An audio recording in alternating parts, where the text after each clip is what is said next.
Today on Public Eye News, we have a new podcast at NMU and also an update on the wildfires in California.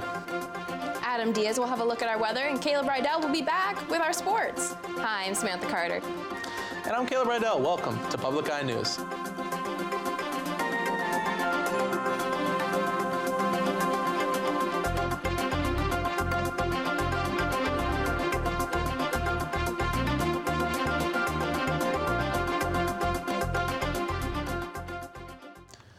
The Native American Student Association of Northern Michigan University held its First Nations Food Tester Friday at the Jacob Eddy Complex. The event, which ran for its 18th year, featured dishes comprised of venison, bison, wild rice, and squash.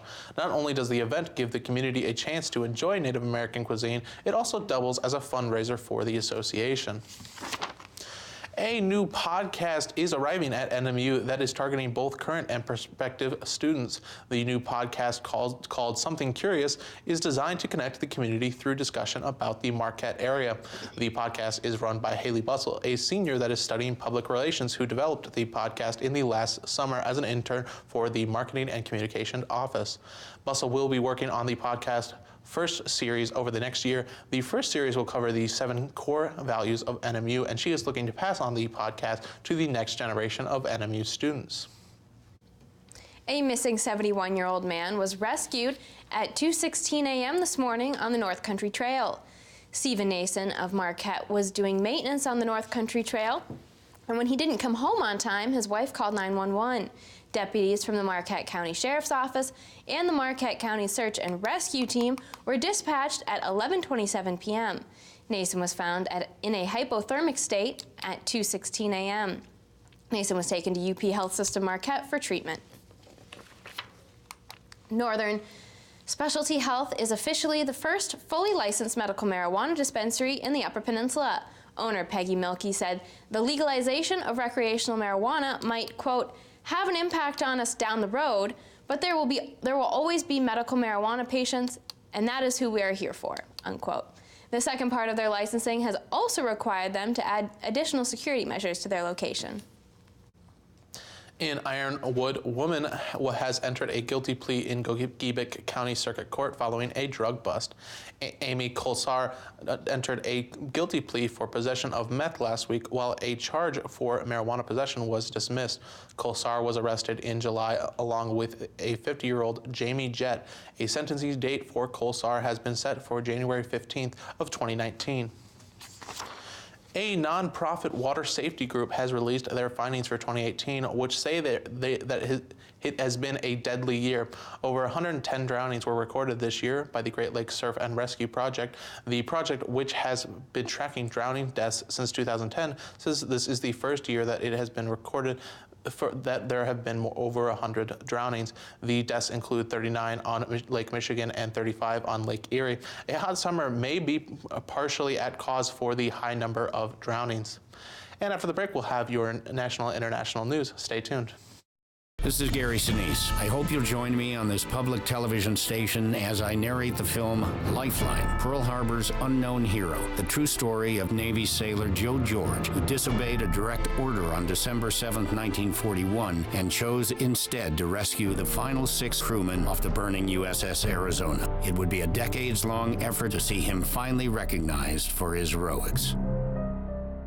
Tonight at 10 on Public TV 13. Welcome back.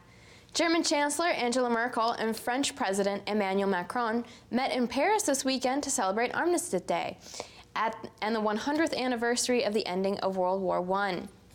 As the two leaders held hands, Macron said, quote, "Our Europe has been at peace for 73 years. There's no precedent for it, and it is at peace because we willed it, and first and foremost because Germany and France wanted it," unquote. And 6 more bodies were found overnight in flame-ravaged areas of Northern California. That brings the death toll to 29, matching the deadliest fire in state history. More than 200 people are still unaccounted for.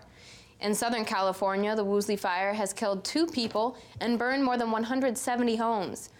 Chris Martinez has the latest from Calabasas, California. Crews are fighting the Woolsey Fire from the air this morning. More than 8,000 firefighters are battling wildfires statewide. The Camp Fire north of Sacramento is the most destructive fire in state history. More than 6,000 homes and structures are scorched, and thousands more are threatened. We have a real challenge here, threatening our whole way of life. Raging flames virtually destroyed the entire town of Paradise. Nurse Daryl Wilkins fled the ferocious fire with 3 patients, 2 critically ill, in his car. The window is so hot I can't even touch the window right now. Wilkins says hospital staff members knew the patients had to be saved. We have not just an obligation to our patients, but we have an obligation to humanity. I mean, we have to do our jobs regardless of the adverse conditions. The Woolsey fire hit this neighborhood in Calabasas over the weekend. At least a half dozen homes here were destroyed. Neighbors came together to console each other just hours after all was lost. It's just hard to process. It's hard to process, and it's just, it's just massive loss in such a short amount of time. Squeeze your loved ones tonight, because in a moment's notice, things can change. Fire officials say high winds and dry conditions are expected to make the battle even more difficult throughout the week. Chris Martinez, CBS News, Calabasas, California. A prevalent trend in today's world is vaping, and a major place vaping occurs is at high schools. Today we hear from some students at Lee Kalamazoo High School about vaping. You see it all the time. And I feel like it's like big in high school, like really big. 3 Kalamazoo Public High School students agreed to sit down with us on the condition that we not reveal their identities. Each one tells the story of what they say is a growing problem on campus. You can go in the bathroom each hour and you'll see at least 5 people in the bathroom, boys or girls. There's always kids vaping in there. A 2016 report from the Surgeon General revealed vaping increased 900% among high school students from 2011 to 2015. And a 2017 University of Michigan study found 19% of 12th graders had vaped just in the past year. The students we spoke with say their small size makes the vapes easy to sneak in.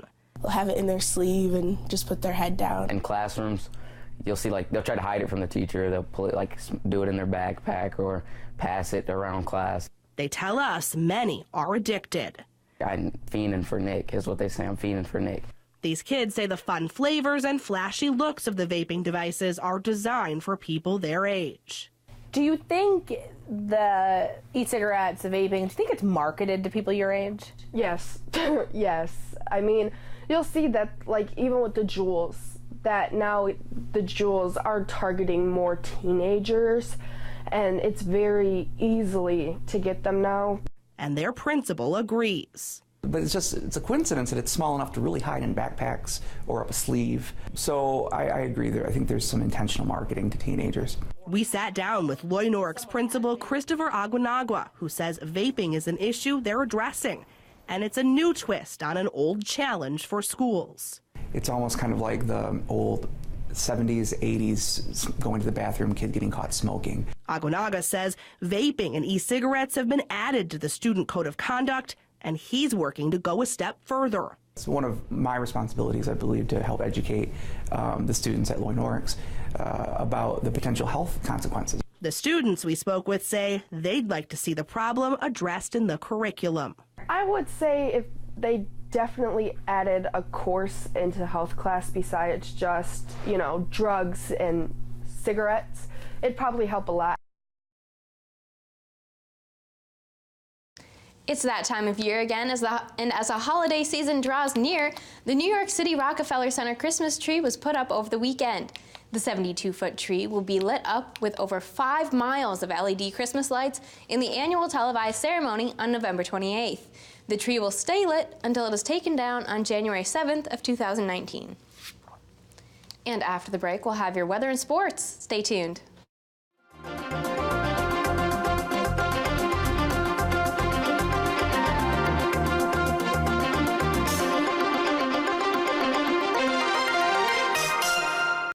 On Native America.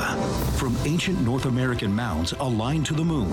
Cahokia would have been inhabited with thousands of people, all coming here to live in this one large city. To the sun pyramids of Central and South America. Ceremonies would have been quite spectacular. Native Americans connected human life to the cosmos. People believed that they had achieved a kind of replica of what the gods wanted on Earth. The final 2 episodes, Tuesday nights, starting at 9 p.m. Hi, and welcome back to Public Eye News Weather. Behind me is a nice snowy NMU campus. And currently, as you can see, it is snowing. Even though it does say cloudy on our thing, it is snowing right now. Temperature at 27 degrees, winds northwest at 10 miles an hour, barometric pressure at 30.32 and rising. Looking at tonight, we are also going to be looking at some more snow, low of 17, winds northwest at 10 miles an hour. And looking towards tomorrow, we are going to be looking at some more snow, the high of 23, winds west northwest at 12 miles an hour. Looking across the UP, we are looking at mostly clouds everywhere with a little bit of snow. And starting at Sault Ste. Marie at 30, Manistee 29, Escanaba 30, Menominee also 30, Iron Mountain 26, Iron Woods 19, Houghton at 26, and beautiful Marquette at 27 degrees. Looking ahead into our week, we are going on to Wednesday, the high of 32, low of 26, and partly cloudy. Thursday, we look at the high of 39, the low of 29, and partly cloudy. Friday, we look at the high of 34, the low of 24, and PM snow. Since we're looking at some snow this weekend, it's going to be turning to some ice, and I hear you have a story on ice. Yes, but the ice was not too hot, Adam. This weekend, the NMU Wildcats were not hot on the ice as they came out of the weekend losing both of their hockey games against Cornell. In the first period of Friday's game, the Cats looked like they could hold their own against Cornell as the first period ended in a tie with a 1-1 score. In the second period of Friday's game, Cornell established themselves on the ice, adding 2 additional goals that would be the last goals of the game, ending with a win for Cornell 3-1. Cornell came into the ice Saturday fueled by the night before and started the game off with an uncontested 2 goals in the first period. The Wildcats would respond with a goal in both the second and third period, but a third period goal by Cornell would leave the final score at 3-2 with a Cornell victory. NMU's next game will be hosted at the Barrie Event Center this Friday when the Wildcats take on Alaska Anchorage. The struggles of the hockey team to bring home a victory did not extend to the rest of the campus, as victory was in the air. Isaiah Johnson for the men's basketball team was named the GLIAC Player of the Week after he led the Cats to a 77-59 victory over Lewis University, while at the same time scoring a career high of 33 points that would take him over 1,000 total points for his time at NMU. Women's basketball would also start their season with 2 wins in a row as they defeated the Indianapolis Greyhounds 64-61 on Sunday. The NMU swim and dive team were also on the winning bus as they took 13 of their events and ended with a total of 175-119.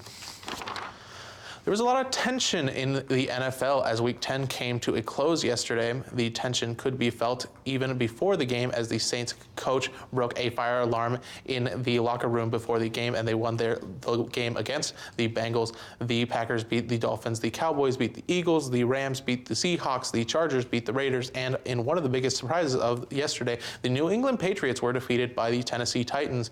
Monday Night Football tonight will have the New York Giants playing the San Francisco 49ers at Levi's Stadium tonight at 8:15 p.m. Well, Sam, we got some Patriots that are losing, and I hear you also have some losers as well. Unfortunately, hopefully those players don't have any flight delays like this one. In France, 149 passengers were prepared to take off for London late Thursday when French authorities ordered their Ryanair Boeing 737 impounded. The passengers were forced off the plane as it was taken into government custody and were offered a different flight 5 hours later. But that's all the time we have for you here today at Public Eye News. Tune in again tomorrow.